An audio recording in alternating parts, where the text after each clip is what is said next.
మీరు ఎప్పుడైనా హాస్టల్లో ఇంటి దగ్గర చేసినట్టు టేస్టీ ఫుడ్ చేయడం చూసారా? మా హాస్టల్లో అయితే హోమ్లీ ఫుడ్ ఉంటది. దీని అడ్రస్ వచ్చేసి నెల్లూరులోని హరినాథపురం థర్డ్ లైన్ లో పిఎన్ఆర్ బాయ్స్ హాస్టల్ అని అయితే ఉంటది. ఇవాళ అయితే మన హాస్టల్లో ఎగ్ రైస్ అయితే చేయబోతున్నారు. ఒక్కసారి మీరు ప్రాసెస్ అయితే చూడండి ఎలా చేస్తారో.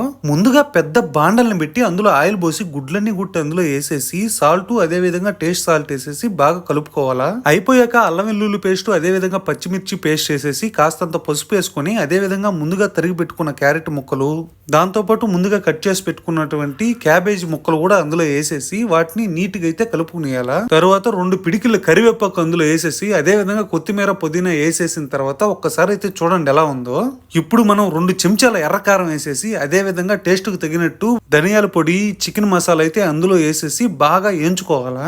చూడండి ఎగ్ ఫ్రై ఎంత బాగా రెడీ అయిపోయిందో. మనం ఇప్పుడైతే ముందుగా రెడీ చేసి పెట్టుకున్న రైస్ అందులో వేసేసి అందులో సోయా సాసు అదే విధంగా టమోటా సాస్ అయితే వేసేసి దాన్ని నీట్ గా కలుపుకునేయాలా. ఇంటి దగ్గర చేసినట్లుగా టేస్టీగా వేడి వేడిగా ఎగ్ రైస్ రెడీ అయిపోయింది. మీలో ఎంతమంది ఎగ్ రైస్ ని ఇష్టంగా తింటారో కింద కమెంట్ సెక్షన్ లో కమెంట్ చేయండి. వీడియో నచ్చుంటే లైక్ చేయండి. ఇలాంటి మరిన్ని వీడియోస్ కోసం మన ఛానల్ ని సబ్స్క్రైబ్ చేసుకోండి.